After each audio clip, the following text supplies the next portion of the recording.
The U.S. Navy just made a stunning admission. Naval officials yesterday confirmed that 3 separate UFO videos released by the New York Times in 2017 and previewed on the show are actually genuine. They do, in fact, show aerial phenomenon the Navy cannot explain, and that, in fact, our understanding of physics cannot explain.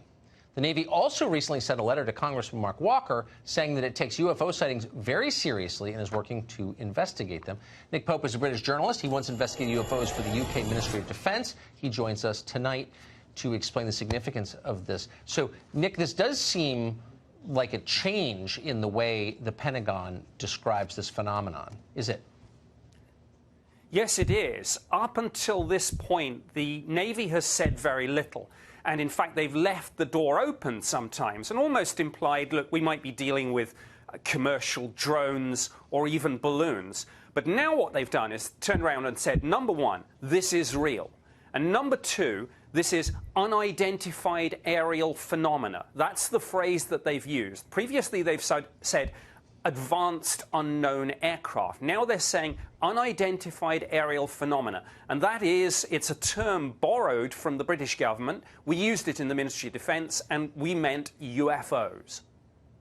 So the U.S. government is admitting that they have no idea what these things are, that they're probably not some Russian superplane, and nobody's paying attention to this. I mean, this seems like a watershed moment. I mean, we have all this tape of objects defying the known laws of physics right next to U.S. military installations. The military admits it. Why is this not page one news everywhere? Well, it should be, absolutely. These aircraft carriers that many of these UFOs have been interacting with, obviously these are billion-dollar assets. And if the official position of the most powerful Navy in the world is, frankly, little more than, we don't know what this is, I don't think that's good enough. And I think clearly people like Mark Walker don't think so either. And I would urge him to get the classified briefing that other senators have said they've received, and maybe within the bounds of not wanting to divulge classified information, but maybe some of these senators could then step forward and at least give us a clue of what we're dealing with here.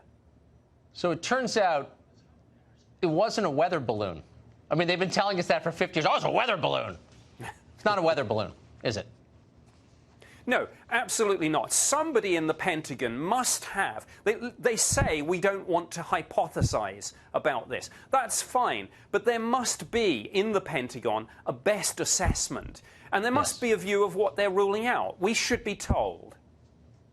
There's obviously some reason they're not telling us. In 15 seconds, hypothesize as to what that reason might be. Well, some secret too terrible to be told. But I think we should be told, or at least we should be hinted at. Yeah, or maybe not. I don't know. They've been lying about it for 50 years. Maybe there's a reason they have been. I don't know, Nick. This is starting to worry me. This has all been written. Revelations, chapter 15. And the temple was filled with smoke from the glory of God and from his power. And no one could enter the temple until the 7 plagues of the 7 angels were completed. Well, what are you saying? What are you proposing? That we all prepare to meet our Maker. Oh, prepare to meet shit. Lady, your tongue must be hung in the middle so that it can waggle at both ends. End time has come, not in flames, but in mist. Come here. Easy.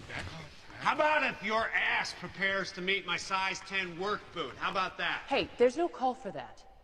Myron, please, calm your friend down. I'm trying to save your soul, you stupid man. Doubters will doubt till the end. Okay. No, a monstrosity did pull that poor boy away. Things in the mist. Do you doubt? Do you? Then go out. Go out and say howdy do. Shut up, lady! For God's sakes. Look, you'll have to stop now. You're scaring the children. They should be scared. Oh, yes, they should. Their beautiful, pure little minds have been corrupted with lies, lies. All this talk of a modern God or no God. There is one God, the God of the Israelites. And he is a stern and vengeful God, and we have been mocking him far too long, and now he demands retribution in blood. It is time to declare yourselves. Take sides, the saved and the damned. Read the good book. It calls for expiation. Blood. What? Blood. Little Normie was first, and now God calls the rest of us. The bill is due. It must be paid.